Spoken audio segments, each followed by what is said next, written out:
the Kansas and Nebraska Act, 1854. This act split the Louisiana Territory into two parts, Kansas and Nebraska territories. There, they decided to use popular sovereignty.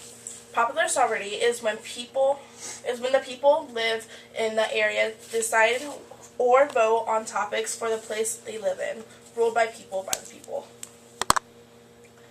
In the 1840s, Stephen Douglas had the idea of having a railroad going through the South. The Southerners did not like Douglas's plan of recommending the southern route for the railroad. The South was open to the idea of having the line run from New Orleans across Texas to New Mexico Territory to Southern California. By 1856, people started filling the Kansas Territory, but there was a major problem. Since it was popular sovereignty, anti-slavery, and people fought for what they believed in, the population was very angry. Some settlers moved to homestead in peace, but the controversy over slavery began to affect everyone. Eventually, Kansas started bleeding.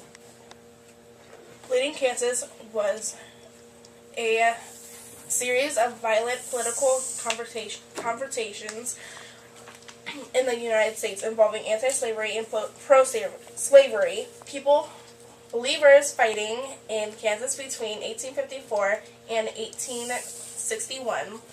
With all the fighting going on, a guy named John Brown made a decision, the Potawatomi Massacre. This is when John Brown and his men killed 5 pro-slavery men. This caused a civil war in Kansas. This wasn't the only violent dispute at Congress. Charles Sumner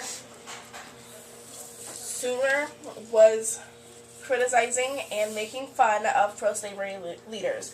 Then Preston Brooks responded and beat him unconscious with a cane. This is what happened during the Kansas and Nebraska Act, created by Aidan, Mariah, Sarah, and Stephen.